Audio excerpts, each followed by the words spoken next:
everyone. Welcome to the Hot Seat of College Football Show. Welcome back to a Thursday afternoon, right before week 3 of the college football season. We got NFL football tonight. Tomorrow we have our picks and previews for all of our games on Saturday. If you can see in the back, I hung up the Ohio State flag. I've been wanting to get that up for a while, just taped it to a wall. No more complex than that. It has been an eventful week. Obviously, a lot has been going on, if you kept up, so might as well just distract a little bit and talk about the exciting games coming up for week 3 of the season. So I was toying between doing a top 25 every week and, wanting to do other stuff. So I think what we're going to do is every week we'll do different stuff. So I think I'm going to do the top 25 and playoff stuff a couple more times, but maybe one week do top 25, then do Heisman, then best offenses and best defenses and playoff predictions. So I want to maybe do a bunch of more stuff than doing the same things every single week. So this week, I know it's week 3, it's early. We're going to do our playoff predictions if the playoffs started tomorrow. So that's kind of what we're going to do today. So I'm going to cut over and bring up our playoff real quick, and you can see this is my bracket. If it's kind of a prediction slash if it started today, like obviously Penn State and LSU are above Miami, but it's for me, it's like I think Miami with their schedule is going to end up at 2. I think they're going to be undefeated. So it's kind of in the middle, a little bit wishy-washy of like, is it a prediction? Is it, if it started today, it's kind of a mix of both. It's kind of, if these teams played exactly how they think they are playing right now for the rest of the season, this is kind of how I imagine the playoff ending up. So let's start off from number 1. I have Ohio State being one of 2 teams going undefeated. Obviously, then we'll get to number 2. You can see them. So, yeah, I think Ohio State has the chance of going either 13-0 or 12-1. Ryan Day has that program humming. So, yeah, I think with obviously remaining games like at Washington, at Illinois, Penn State, then at Michigan, and then obviously the Big Ten Championship, that is a lot. But I think Ohio State can get through with only 1 loss. Maybe 2, maybe it's like 11-2 with a loss in the Big Ten title. You could flip Ohio State and Penn State here with that. But just for right now of how they're playing, I do have Ohio State at 1. At 2, and which is so surprising, but I could totally see it happening, Miami at 2. I think not many people are necessarily talking about Miami right now. I think they have the chance of also going undefeated. Let me bring up their schedule real quickly. So they beat Notre Dame and they beat Bethune. They still have to play ranked USF at home. They got to play unranked Florida. Then they get a bye. Then they're at ranked Florida State, bye. Then Louisville, Stanford, at SMU, Syracuse, NC State, at Virginia Tech. And they round it out in kind of a weird game. In rivalry week, they're playing Pitt at Pitt, which is not any of their rivals. I don't know why that's happening, but it is. So Miami, I could see they don't play Clemson. I think they could see Clemson in the ACC title, but currently they do not play Clemson on their schedule. Obviously, tough games. This kind of 4-game stretch of USF, Florida, bye week at Florida State, bye week Louisville. So that 4-game stretch with the 2 byes will be obviously very interesting for Miami. Obviously, that win versus Notre Dame is very helpful. Notre Dame does play A&M this week, so we'll kind of see what Notre Dame really is. They have the game at home. We'll get to that in a little bit. So I got Miami at 2, at 3, and this is a team that I didn't want to put at 3 because if this was what I think at the end of the season is going to be, I don't think I don't think LSU is going to be at 3. But just of how they're playing right now and where they're ranked, I'm going to throw LSU at 3. Currently, if you had to ask me who I think is going to win the SEC, it's probably either Georgia or Oklahoma or Texas.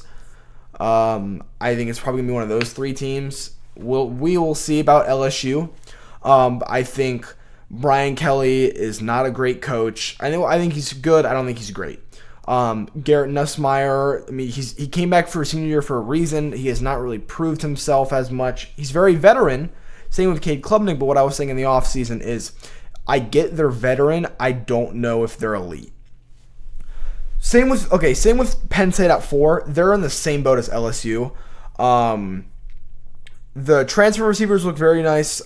They have that freshman. It's either an edge rusher or a defensive tackle. I forget his name, but he is insane. Kind of Ohio State was recruiting for him. They beat him out. Drew Aller looks like Drew Aller. James Franklin looks like James Franklin. Penn State looks like Penn State, but more efficient. Like, it's so hard to tell in these early season games. We'll get to know at I think week 5 against Oregon. At Oregon, or not. Oregon comes to Penn State. It's in Happy Valley.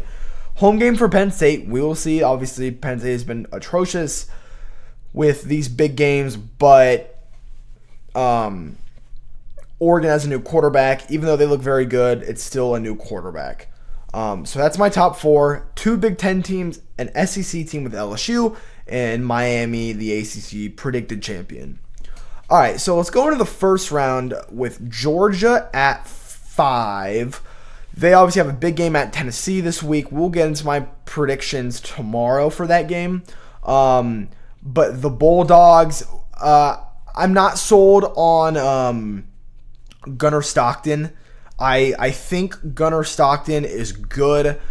I think he's running what Kirby wants to run, but Kirby's offensive game plan, especially with Mike Bobo, is so passive that I don't know if they're down. Like last year, Carson Beck would throw 3 interceptions, but he'd also throw 3 touchdowns. Like Jameis Winston. He would go 30 for 30. Like he could sling the ball, and that's kind of what we're seeing at Miami right now. The problem was Georgia just didn't have receivers, and Arian Smith just regressed every year since 21 and 22. So, I got Georgia at 5. It's still Kirby Smart. It's still that defense. At 6, and this is kind of the one where it's like, this isn't necessarily what it is today. It's just of how the bracket and records are going to play out with who Oregon has to play, and just like, obviously Oregon I think is much higher than the 6th seed. I would probably throw them at like 2 or 3, but just how the seeding and the schedules and how the conferences are arranged, it's Oregon at 6. And honestly, if I could go back, I would probably actually throw them at 5. I'd probably throw them at 5 instead of 6. I think they are much better than Georgia. But they still have to play Penn State, Ohio State, and if they beat those, Big Ten Championship, they still have to play at Washington at the end of the season. And Jed Fish and Washington will have something to say against Oregon. So I got Oregon, the Oregon Duckies at 6. I think Evan Stewart's injury is tough, but I think Decorian Moore, the freshman receiver phenom, flipped from Ohio State. I think he is very good. I think he's explosive. I think Dante Moore can sling it downfield. It's easy when your receivers are wide ass open. So I got Oregon at 6. At 7, I have Texas. I think Arch Manning has improved since that first week against Ohio State. I still think it's iffy. Obviously, if you've seen the clip going around with the interview with Sark, it kind of pushed him. See, is Arch Manning hurt? He goes, nope, nothing to see here. Absolutely blows it off. It's still kind of up in the air because Arch in a high school still had that kind of grimace, and kind of where he leans, he kind of throws the ball away and he arches his back. Ironically, kind of pulls back from. It's a very maybe it's a throwing mechanics issue. But I don't know. Quinn Ewers is always injured. Arch might be injured. We will see. but I do have Texas at 7. I think that is still one of the best defenses in the country. Sark is still a great play caller, especially on his scripts. The only thing with scripts is you talk about teams and coaches that script plays. They've never won a national title. The closest one was Ryan Day when he was still calling plays when he played against Georgia with that one play loss. But I think that was probably the closest time. But I'm pretty sure it's maybe there was a couple, but I don't think there's ever been a head coach that calls his own offensive plays that's ever won a title. No promises, but it's just something that I'm pretty sure I thought I heard a while ago. So at 8, which is kind of giving away a prediction because 7 and 8 do play each other, I got Oklahoma at 8. I think the reason why is I think Texas has a better running game, and I think Texas will be able to run the ball on Oklahoma, and I think with Arch not being exactly where maybe they want him to be, they're going to rely more on the run, which is fine. They have a new offensive line, but they're running. Contravion Reisner is still a really good running back. He's a veteran running back. So obviously Oklahoma just coming off a huge win over Michigan, made Bryce Underwood look like a varsity player. I think Oklahoma's going to be very good. I'm going to bring up their schedule. It's brutal, man. Even with them win over Michigan, I still have them going 8-4. I think they'll be better than that. So this week, so weird. They have to play at Temple, which is in Lincoln Financial Field, which is where I think the Eagles play. So weird. I don't know why you're playing at Temple on the road. Then they have to play Auburn, bye week, Kent State, then Texas, then at South Carolina, then Ole Miss, then at Tennessee, bye week, at Alabama, Missouri, LSU. My goodness. So week 7 on, even the teams that we thought were bad, Texas, at South Carolina, Ole Miss, at Tennessee, bye week, at Bama, Missouri, LSU, they could lose every single one of those games. This is a brutal-ass schedule. Obviously, John Mateer kind of had maybe one of those Heisman moments against Michigan where he broke out of that sack and threw a missile down the field. But we will see. But I think they might split those games, which would be 1, 2, 3, 4, 5, 6, 7, 8. With their SEC games, they might go 4-4 in the SEC. That's actually what I might predict. I don't know. Maybe they go 5-3. So they're 9-3. But I don't know, 9-3 with that schedule, I think that might get you in, but I don't think it would guarantee you a home playoff game or a high seed. So I got them at 8, and the team going to Norman would be Notre Dame. So Notre Dame, this is the last ranked game they're going to play so far, if what the rankings are, is A&M at home. They coming off a loss to Miami. This is a huge moment for Notre Dame. I don't know if 10-2 Notre Dame with losses to Miami and A&M versus 9-3 Oklahoma. I think 9-3 Oklahoma gets in. To be honest, if they lose this game, the remaining schedule is Purdue, at Arkansas, Boise, NC State, USC, who I think will be ranked when they play them, at Boston College, or is it at Boston or at Boston College? Let me actually look at their official schedule, not what I have written down. Boston College. Okay, I just didn't have it written down. At Boston College, Navy, at Pitt, Syracuse. So absolutely abysmal schedule, finishing at Stanford week 14. So they have to have a win here. 10-2 with a win over USC, and that's it. I doubt that gets you in. Maybe it does. We said after they lost to Northern Illinois, they won't get in, but they got in. They actually hosted a playoff game as the 7 seed. Let's go to number 10, Florida State. So let me talk about Florida State real quick. Obviously, they had the win over Bama. I think we're hitting the gas pedal a little too fast with Florida State. I think we need to pump the brakes a little bit. They have an okay schedule. They obviously have to win a couple of these big games to make the playoffs. Same basic schedule as Notre Dame. But they have 3 games coming up that are tough. It's Miami week 6, at Clemson week 11, then at Florida week 14. If they win 2 out of those 3, they're 10-2 in the playoff. That's why I have them at number 10. I think they're probably going to lose to at Clemson and then Miami, and I think the Florida game will be the game that propels them to the playoff. So I have them at number 10. Tommy Castellanos, I think, is pretty high in Heisman favorites right now. I think that's just overinflating the win over Bama.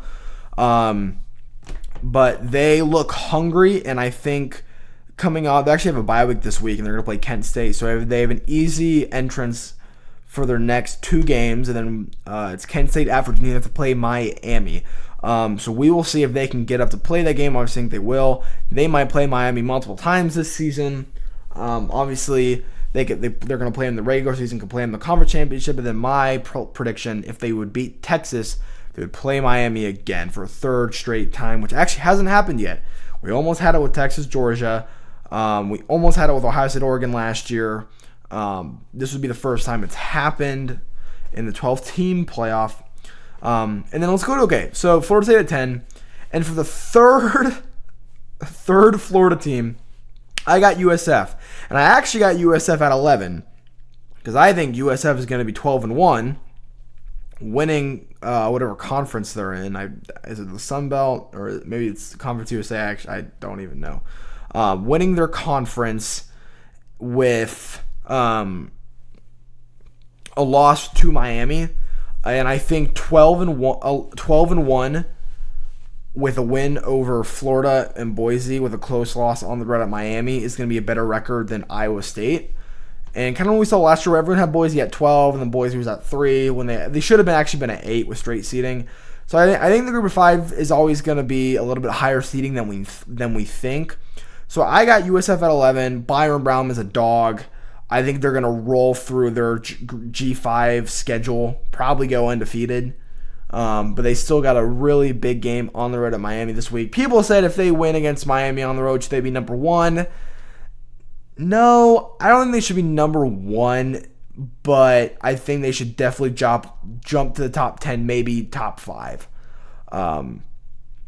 I think other teams deserve the benefit of the doubt over USF, and obviously the teams they're beating, I think, were overinflated. Boise and Florida were way overinflated, and Miami is only ranked high over a loss to Notre Dame, but if Notre Dame loses to A&M, maybe both those teams aren't so good. Same with LSU and Clemson. They're going to play at Georgia Tech. So I got USF at 11. Rounding out our playoff, I got Iowa State at 12. So I actually don't think Iowa State's going to win the Big 12. I just think they're the highest ranked team and they're playing the best right now. I think it's either going to be Utah, Baylor. I think it's either going to be Utah or Texas Tech that is going to win the Big 12. I mean, we can still see about Arizona State. But I just think Iowa State right now, obviously they got blown out in the title race last year to Arizona State. But I think for right now, I'm going to throw them at 12. So this is our playoffs.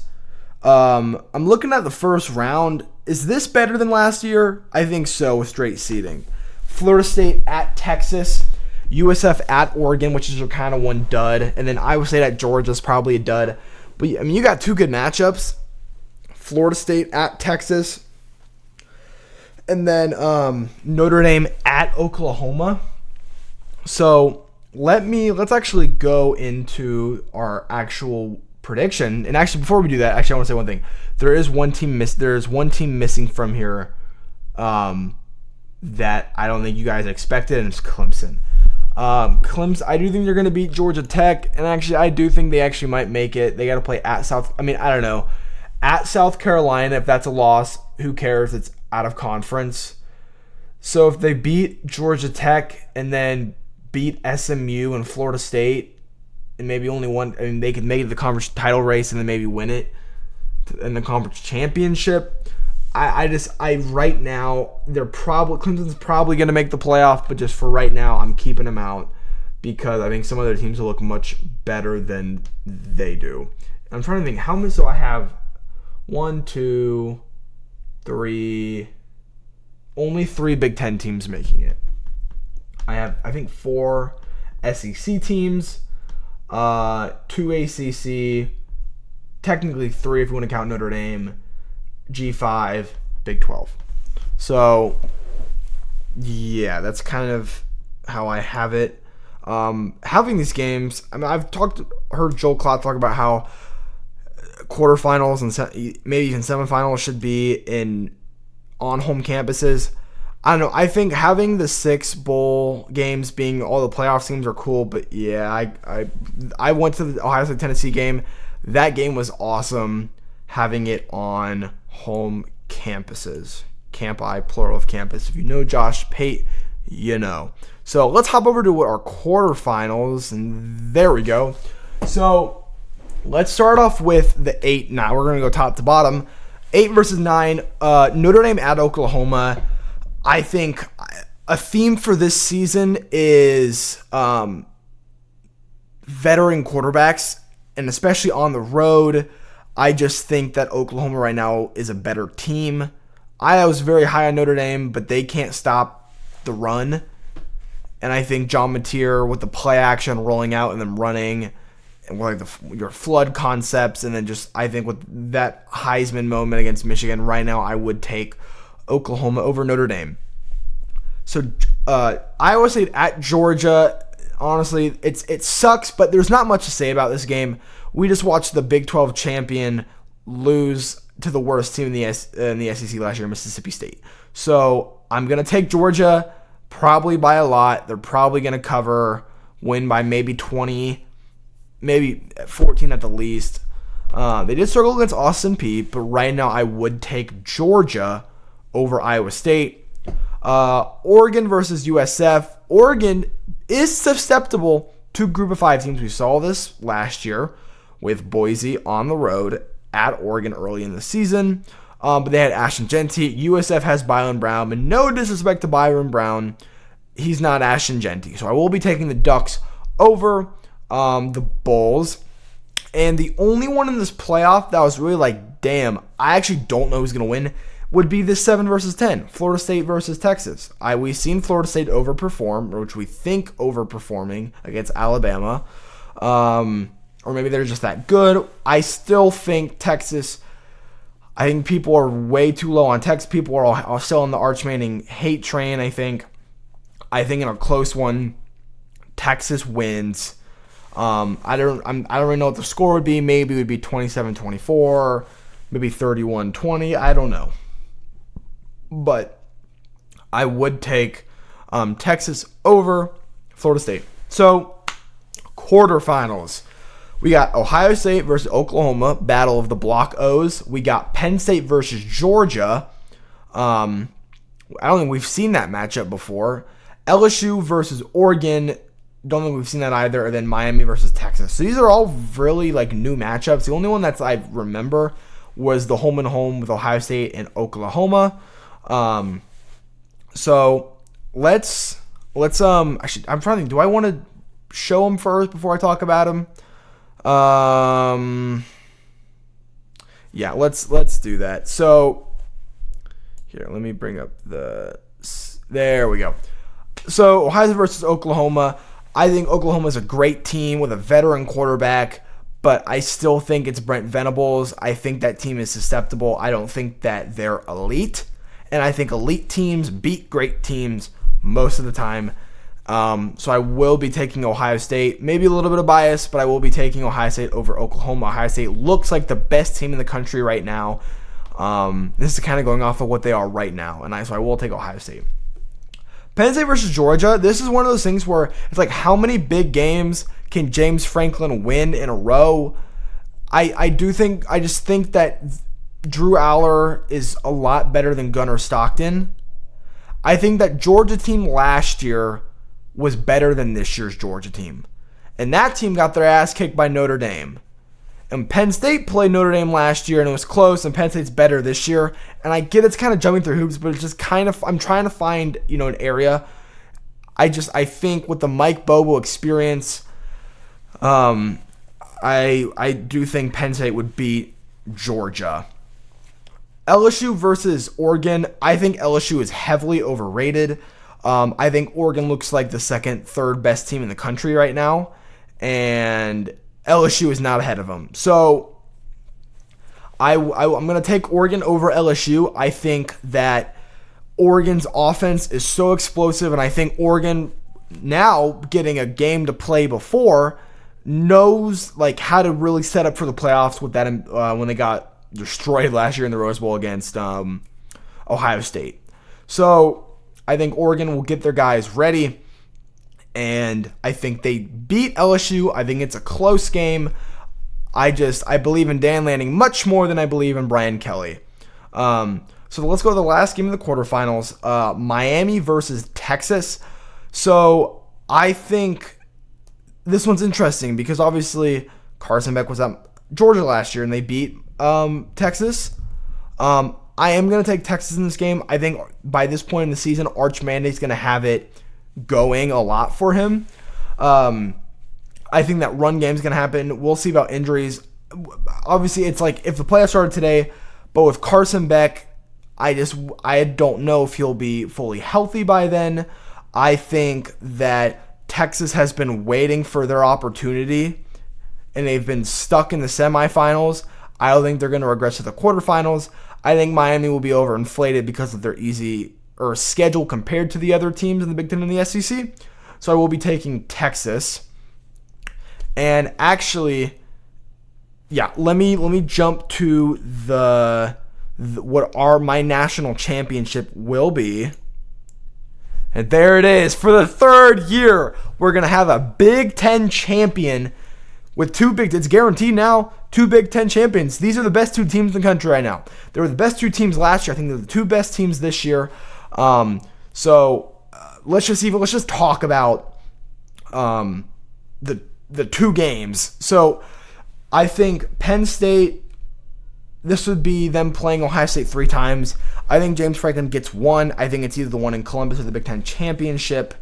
I don't think it's going to be the playoffs. Ryan Day knows how to get his boys up in the playoffs. So I will be taking Ohio State over Penn State. I don't even know what the score would be because they're going to be playing 3 times in my prediction for this. Or maybe they played Oregon in the Big Ten title. I don't know. So I have Ohio State beating Penn State. I just think that James Franklin doesn't have it. I just don't think he has it. And especially with how they're playing right now, Ohio State looks much better. I'm going to take Ohio State and Julian Sand playing the 90 for 2 years in a row. And then I think the much more interesting matchup is this one. Number 6 versus number 7. Did not intend for it to be that, but Oregon versus Texas. Oregon being the higher rated team, or I guess higher seeded team. I think that we are 1 year too early on Texas. And I think we are I think this is kind of Oregon's window. They don't know how much time they have left. They've lost a bunch of guys, but they still have a really talented team. And how they're playing right now, it's kind of foot to the metal. I think it's just all gas, no brakes. They're trying to blow at all these teams as hard as they can. I think they're very angry. I think they have a bigger chip on their shoulder than Texas. And I think with Dan Lanning, I think he's a much more aggressive coach than Sark, and he can adapt more. So I will be taking Oregon. And just like the quarterfinals last year, just like the regular season last year, just like 2015 Natty, Ohio State versus Oregon. I think these are the best 2 teams. Obviously, it's not the 2 highest seeded teams, but I think these are the best 2 teams in the country right now. And I just think that they'll lose close on the road early in the season against Penn State, and I think that'll keep them out of the Big Ten title. And I think they're gonna be at that 6 range, and they're not even really being respected as much even in the rankings. They're at 4, and they're gonna play Northwestern. We'll see. Obviously with Charlie, I think Oregon's gonna be fired up. So I will be taking the Ducks to cover that Northwestern game, and I'm going to take them beating Texas in this hypothetical matchup to send them to the Natty in Miami, in Hard Rock. Imagine if Miami got to play in the Natty and they get like a home game in their own stadium. I hate that we're playing in Hard Rock. I think that's one of the worst NFL stadiums. It doesn't even hold a lot of people, and it's just like if it rains, not much you can do. So, Yeah, I'm going to have Ohio State versus Oregon in the Natty. And I think this game is interesting. I think this is two of the best receivers in the Big Ten and in the country, two of the best top 5 head coaches, top 5 rosters. But I think that they both have great. I think Oregon might have a more efficient offense right now. Man, honestly, it's right up there too. But I think Ohio State has the better defense. And I think Ohio State kind of has calling Oregon's number. They're like, we lost you by 1 point on the road by 1 second last year, and we destroyed you. And maybe it's bias, but they're the number 1 team in the country. They look the best. They're the most fluent, efficient team right now. I have the Ohio State Buckeyes being your national champions for the second straight year. And I guess in this they would go undefeated, maybe have 1 loss, which would be 15 or 16 wins would be a program record for Ohio State. So I do have Ohio State winning in the national championship, kind of doing what Georgia does. And I think this would be, right now, if the playoffs happen today, Ohio State would be at the beginnings of a dynasty. For college football, I think Ryan Day is the best coach in the country. I think he's better than Kirby because I think Ryan Day has an elite offensive mind. Kirby has an elite defensive mind. Kirby has a good offensive mind, but Ryan Day has a really good defensive line. So I think he is better overall. Obviously, Ryan Day's not very good at special teams. A lot of people are arguing over that right now. But I do think Ryan Day is the best coach, the best 2 players in the country, one of the best rosters, one of the best defenses, one of the best offenses. I think they are the best team in the country, and I think they will win the national title as of September 11th. Never forget. Of September 11th, 2025, right before week 3. I will see you guys all tomorrow for last minute locks. I hope you guys all enjoyed watching the Hot Seat of College Football Show. I think this is a really fun segment that I want to do. I want to do one of these kind of every single week. Maybe next week we'll do power rankings or we'll do Heisman's. I don't know, maybe do top 25 if there's a really big shift. I think after week 5 I want to do top 25 because that's a lot of big games are happening then. But I will see you guys tomorrow. Thank you for watching the Hot Seat of College Football Show, and thank you.